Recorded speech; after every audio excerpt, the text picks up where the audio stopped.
My first name is Stella Faye, but I was always called Faye at school.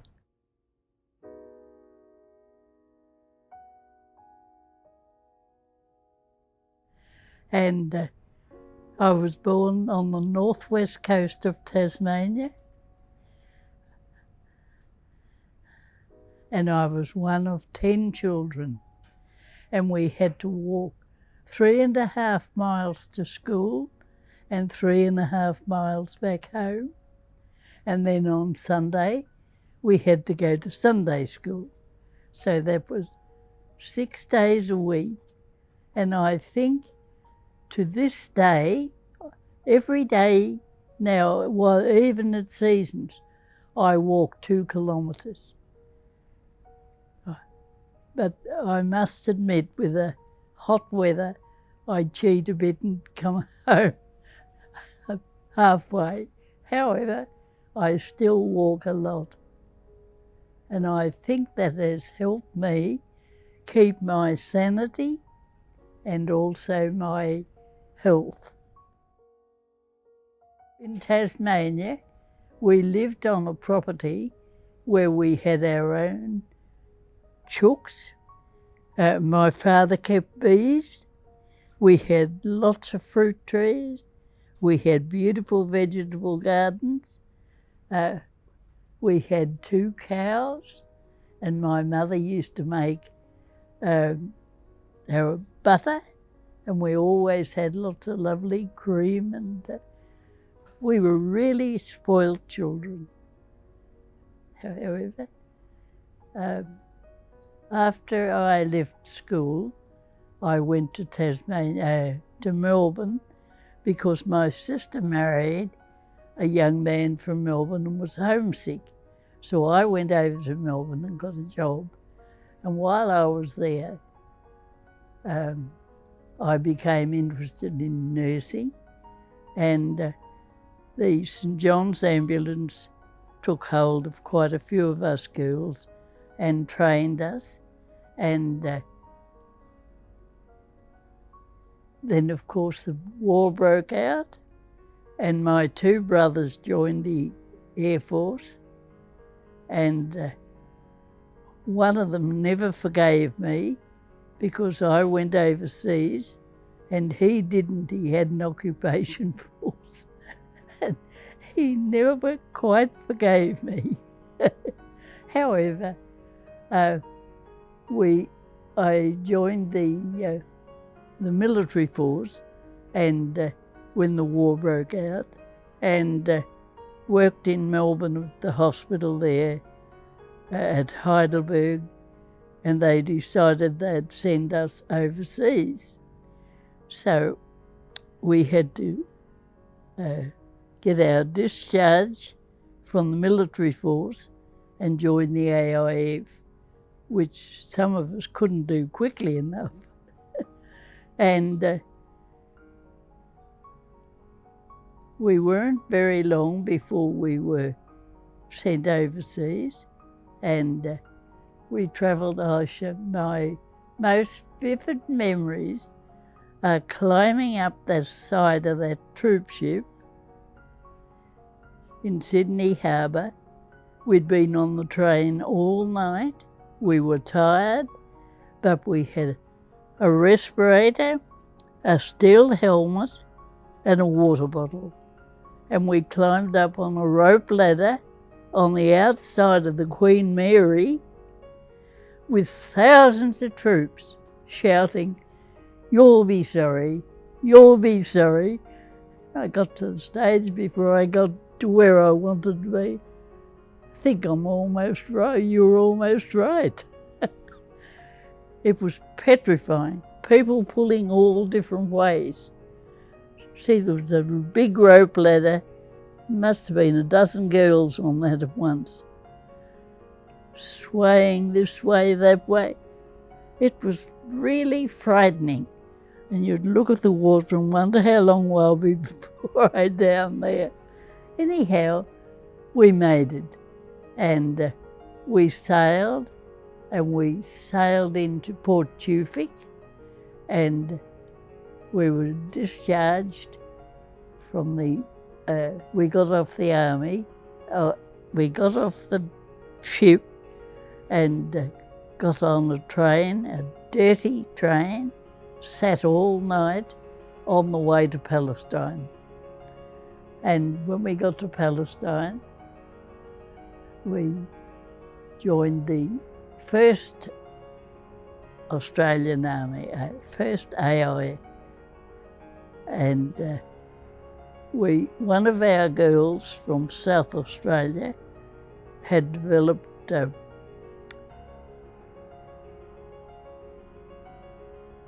infectious disease. I've forgotten what it was. Anyhow, she passed away, so we were in quarantine for 2 weeks.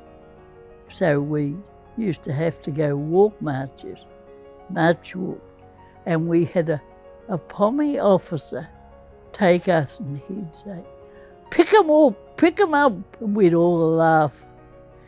One of our girls, as we came home, there was a stop where the big gates closed, kicked it and tripped and fell just as he bellowed, pick 'em up, and everybody laughed. And he stood there and he said, God forbid that I ever join an army with a pack of giggling women. We thought that was humorous. Anyhow, from there we were transferred to 2 different armies, hospitals. One went down to Rehoboth and the other 100 stayed at Gaza Ridge.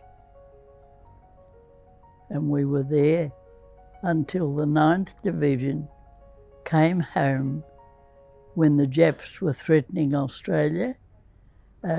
We came home. That was 18 months later. And we went up to North Queensland and where our hospital was established because they were bringing the boys back from the islands. And it was just wonderful because there were no camp scenes. There was beautiful fresh fruit, and the kookaburras at 6 o'clock in the morning were laughing at us as we went to the shower. Anyhow, they found that a lot of the wounds wouldn't heal very quickly because of the heat. There was no air conditioning, and the tents were hot. Anyhow, we were there for quite some time, and then the war looked like ending, so they called us back, and our hospital was established again, and we were put on a Menunda, the hospital ship, and sent to Borneo. But on the way to Borneo, the Japs declared open warfare on our hospital ship. They reckoned we had ammunition and troops, which was not true. So they offloaded us on Moritai Island, where there was an Australian hospital, and our tents were in the middle of a coconut grove. All night long these coconuts would drop and we'd think, oh, the Japs are here.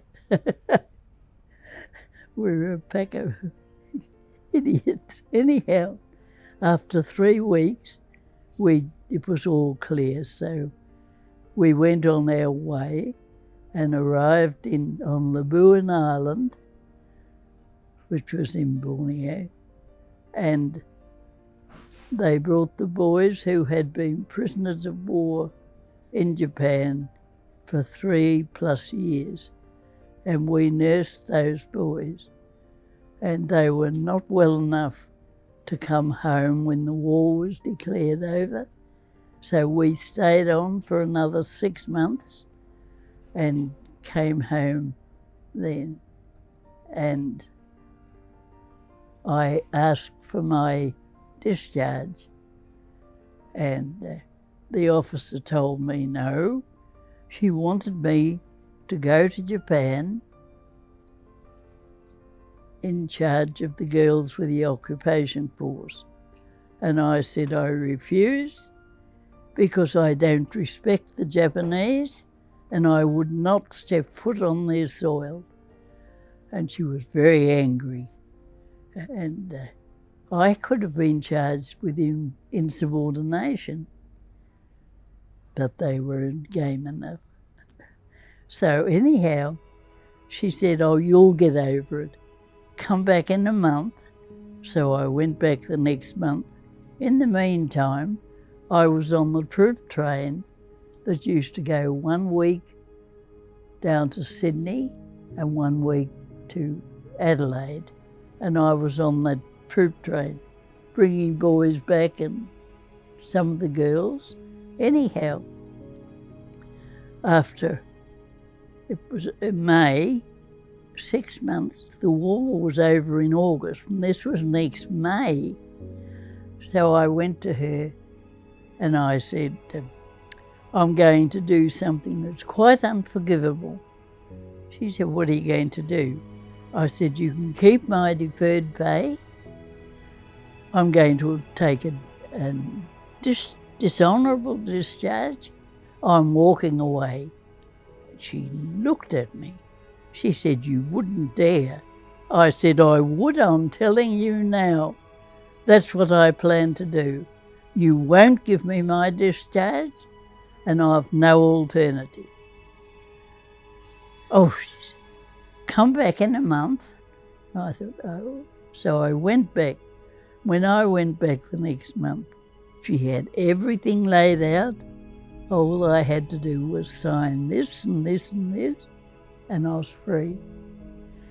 In the meantime, I had shared a tent all those years with a girl from Hobart in Tasmania, and she used to write to her cousin who was in the New Zealand Army, and I used to write cranky bits on the bottom of the letter, you know, why don't you join a decent army like the AIF? And he'd write back, AIF, it's FIA, forced into action. That's what you were. Anyhow, this went on, and we tried to meet in Beirut. We went on holiday, but the New Zealanders went on their way to the desert, and then we tried to meet in Cairo, and all our leave was cancelled because our boys went into action. So hospital leave was all cancelled. So they went on. We came home, but they went on to Italy, and we came home and went up to Atherton. Anyhow, after the war was over, his cousin said, come on, we'll go to New Zealand and meet up with our cousin. So we did. And a year and a day later, I married him and she married his boyfriend. So I lived in New Zealand for 41 years, and it was lovely in the summertime, but boy, it was cold in the winter. And I got frostbite in Auckland, and I went to the doctor to find out why my hands had all swelled. He said, you've been playing in snow. I said, no. He said, well, you got frostbite. That's how cold it was. Anyhow, after 41 years, my family were over, and they decided that we had both retired, that we should move to Australia where it was lovely and warm. So I was delighted. But my husband was a bit of a one-eyed Kiwi, and he was a bit hesitant. However, he came and we lived here. We were here 28 years, and he passed away. And so I lived in this big house all alone for 5 years, and I thought, well, I can't stay here. I've got to think of something else. So that's when I moved into Seasons Retirement Village, but I'm totally independent. So I guess I'm pretty lucky. I haven't got dementia, and I'm still able to walk, and I enjoy life. I've got a beautiful garden that everybody admires, and it seems to rain when I want it, so that pleases me.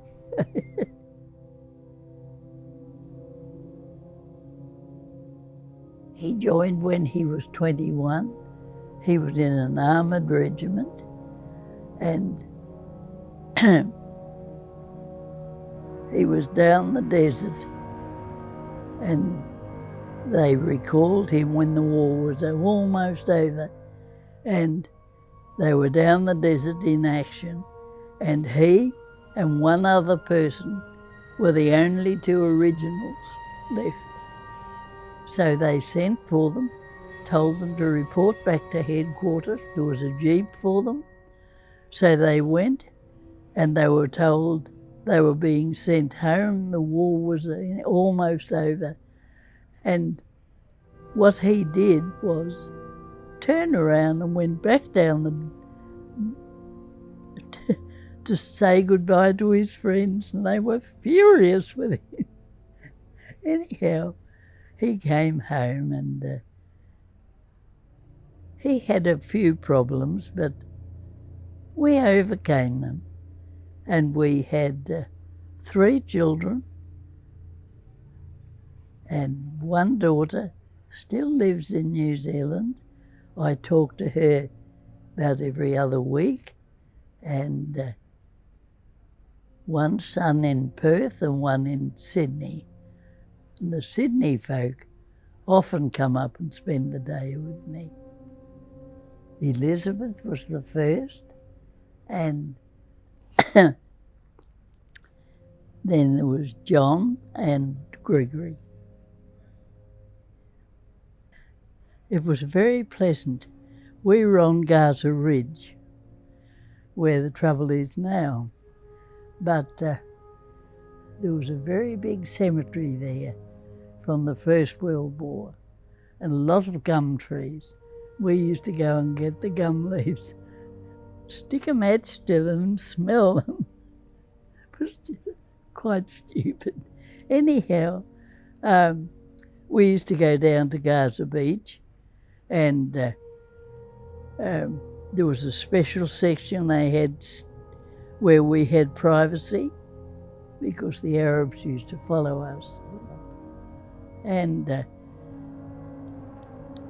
we were I remember I was in Syria, and there were three of us girls went on leave, and we were only allowed to go in threes, and we wanted to go to the toilet, and they told us it was down this lane. So we went down, but we turned around and the Arabs were following us. Now, there were no doors on the toilet because of air raids. So we went back and stood on the side of the road until such time as some Australian or English sailors, soldiers, airmen came by. We could ask them to come, and a couple of young Englishmen came along, army, and we told them. Oh, they were delighted to escort us to the toilet. They'd have something to tell their folk at home. However, it solved our problem, and they were happy to do it. We were quite happy there at Gaza Ridge, we could take our bus or a taxi, and with three of us, but very often the taxis would get halfway there and stop and demand more money. So we had to wait till some soldiers or sailors come along and tell them, and they had to get stuck into the taxi drivers.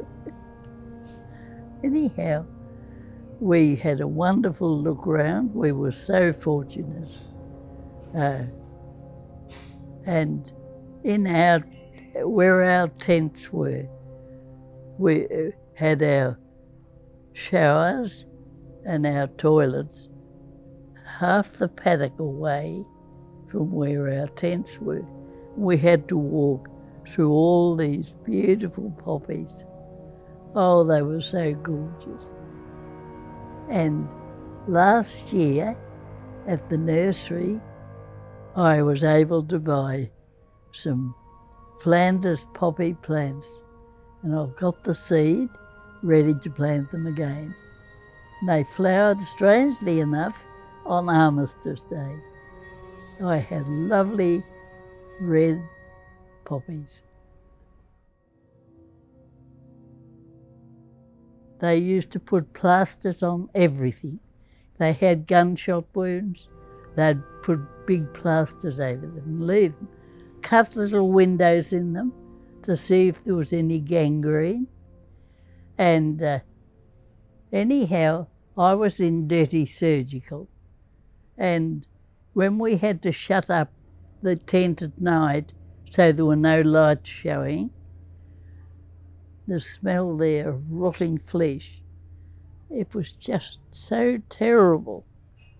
And Alamein, we were only at 600 bed hospital, and we had 1,800 patients. And we had a sister here, and one of us girls here, and a sister here. And if we needed help, we just went either way and called one of the sisters. And I remember when I was on night duty, there was a young Polish airman, and he was not sleeping. And I said, "Pain?" "No." Kept doing this. And I thought, whatever's the matter with him? So I got some methylated spirits and tucked all around his neck. That didn't help. So I went to the nurse next door, told her. She came in and she got some ether, which we were not allowed to use, and she tipped all this ether down his neck. And 3 weeks later, I was on day duty when they took him to the theatre to remove his cast.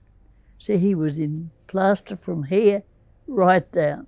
And I said, "When you take his plaster off, will you please have a look, see what his problem was?" And you know what it was? He had bed bugs under his plaster. Can you imagine? That poor boy.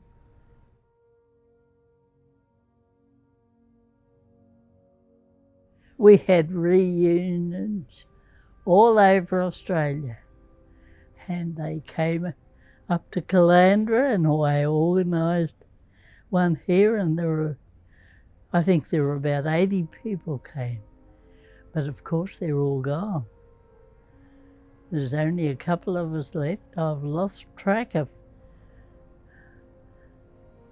I don't know how many. I don't know, and I can't find out.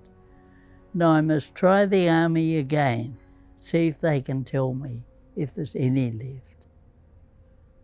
I know a couple of them got to 100, but I think most are gone.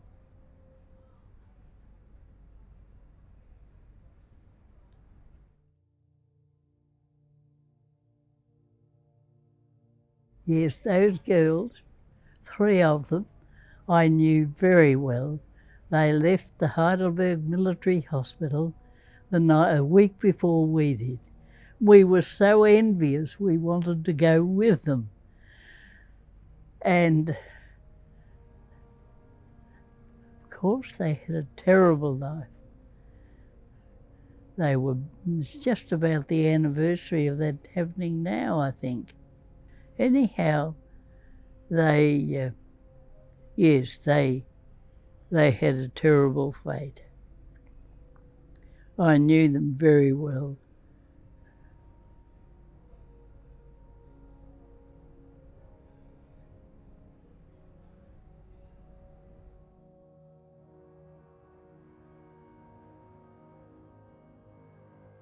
It does. They're not my favourite people. Not at all. I think if they could be so cruel for no reason at all.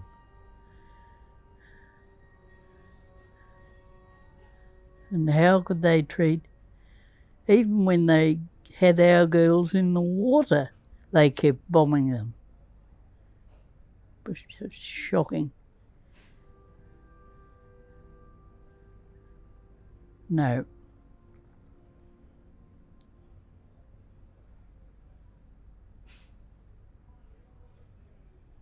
But I'm very lucky that I've had such a good life. I enjoyed my army life.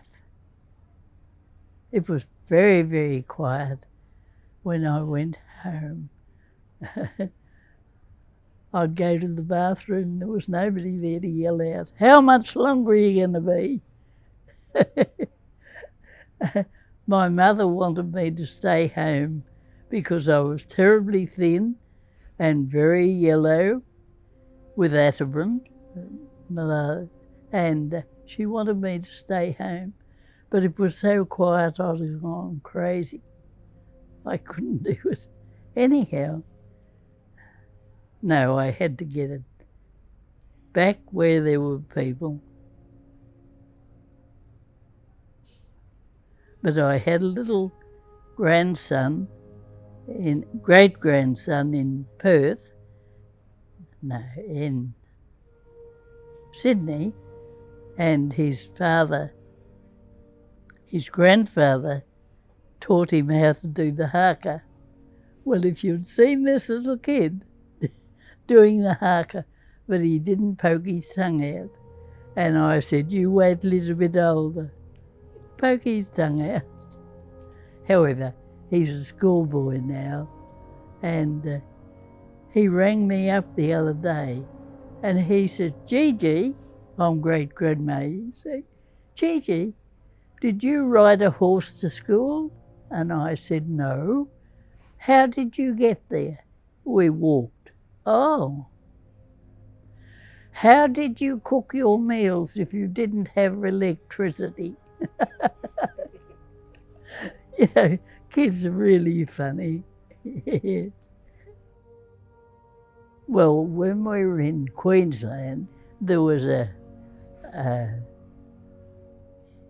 dance that went on twice a week, and the hospital used to send a bus for the off-duty people who wanted to go. And I came home one night and I had frangipanis in my hair.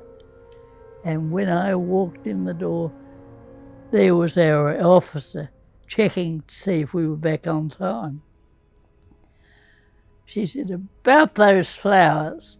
"Oh," I said, "I forgot they were there. I forgot to take them out. They had no right to be there." I was at the Heidelberg Military Hospital, and they had just finished it, and there was about 6 of us girls and about 6 nurses, and we were opening the hospital, and we, being the juniors, had to wait on the nurses. Anyhow, this night the matron came to us, and there was another lass and myself. We were there to serve the evening meal, and she came and told us she was going into town. If I'm not back by 7 o'clock. Don't wait for me. So Margot, the other lass, was English, and her parents, her father was something to do with the Australian Army. Anyhow, she had promised, she was an only child, and her mother was very upset she was going overseas. So I said, you go. She promised her mother she'd go and see her. So I said, you go, I'll wait for Matron. So 7 o'clock came and Matron wasn't there. So I thought, okay. I put her dinner in the bin, washed the plate, put it away, locked everything up, got to the door. Nurse, I'm so sorry I'm late. Put my dinner in the oven and just go. Don't wait for me. Well, it's a brave person who will tell Matron, sorry, Matron, I've tipped it out. So what did I do? I got the still warm plate and I lifted very carefully that dinner out of the bin.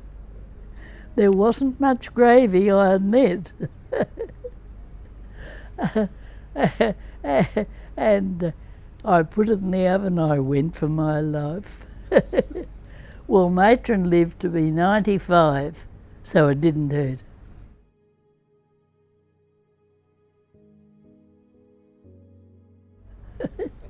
Another funny thing was, when we were up in Queensland, the matron came our officer came to me one day.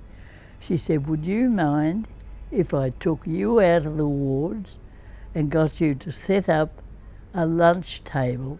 She said, so the up patients in the wards, who sat at the bedside and with their dinner, and she said if they could come and sit at the tables, she said it'd be much nicer. So they put up this huge tent. Instead of waiting, coming up in the queue, they came this way and cut off. So I pulled the tent door down and locked it.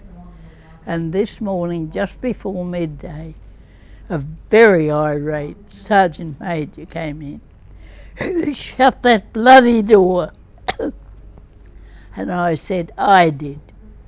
He said, don't you know the governor, the general and his entourage are out there waiting to get in and you've shut them out?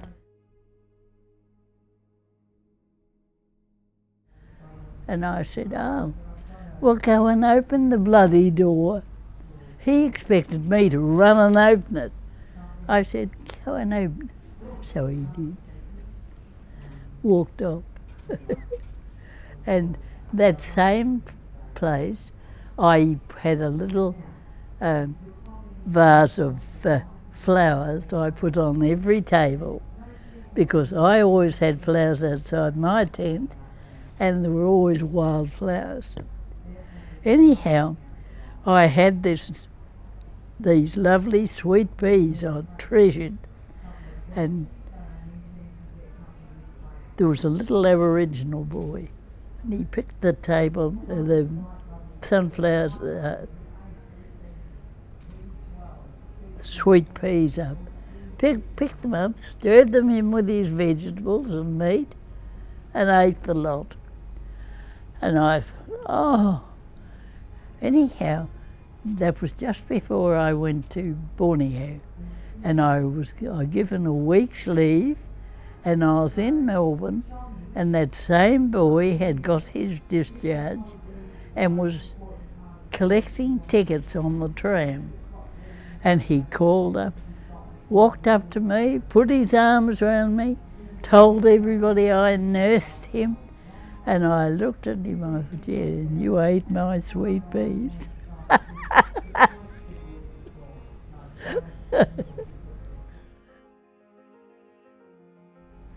There was one night a young man was coming out of anaesthetic, and we had to stay with them till they came out.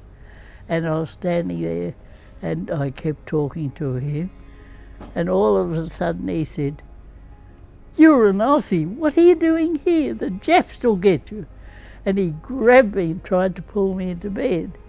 And the next morning I told him, "Oh," he said, "what a horrible lady you are, and I respected you. Why didn't you let me get away with it?" And he teased me until he left, until he was discharged about that.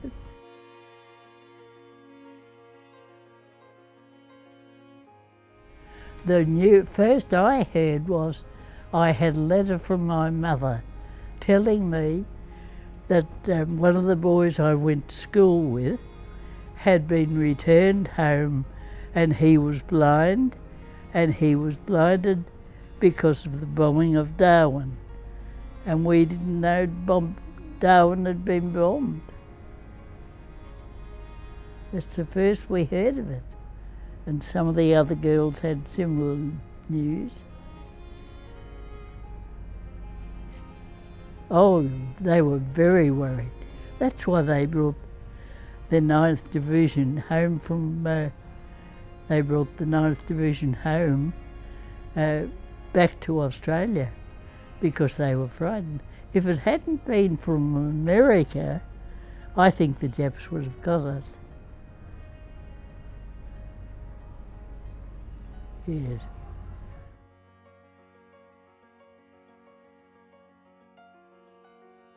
Over there, I'm a life member over there. I don't think I've got my badge here. No, I haven't. They serve hot coffee, and another lady and I used to get up at 4 o'clock on Anzac morning, and we'd get these 8 urns, and they were half full of water, and then the rest we'd put milk. And when they were hot, then we'd dip a bottle of rum into every bottle, every urn, excepting one, because there were people who were trying to get off the grog, and they didn't want to have a drink with grog. So we'd leave this one free, and they'd serve hot coffee.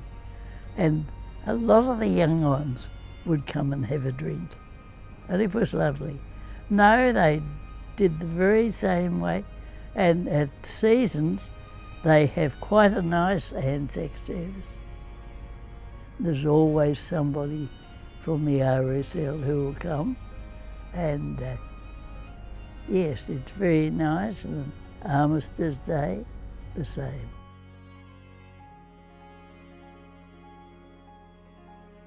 No, don't think people walk enough, and I don't think people eat enough fruit and vegetables. I think that is the problem today. When we were growing up, there were 7 of us girls, and my father said to us, "If you want to be respected as young ladies, you do not smoke and you do not drink." And when I was going overseas, my father said to me, "If ever you find yourself in a place where you think a cigarette would help you, don't stop and think of me." He said, "If it would help you and you're in that position," and but I never did, and I reckon I was the only one of our girls who did not smoke or drink. When we were on Mary going over, I enlisted in Victoria, and the Tassie girls had a meeting in one of their cabins to learn how to hold a cigarette gracefully and how to all. They invited me to go, and I said no thanks. And then one day they tried to get me to have a drink, and I said no thanks, I don't want a drink. I'm not interested. So anyhow, now I quite enjoy a Baileys. Otherwise, I still don't drink and I've never smoked. But I must admit, one night when I was on night duty, I couldn't bear the smell of this rotting flesh, and that I felt quite sick, and I thought, I walked along the ward and the Red Cross had been that day, and they gave me cigarettes. And the boys liked me, I gave them my cigarettes. Anyhow, I saw these cigarettes and I thought, I'll borrow one of those and tell that boy in the morning. And I lit it and took a couple of puffs and thought, my head went round. I thought, gosh, if somebody called me now, I couldn't go. So I put it out very quickly and took it back. That's the only time I ever tried to smoke. However, I'm a mouldy oldie with the same ideas.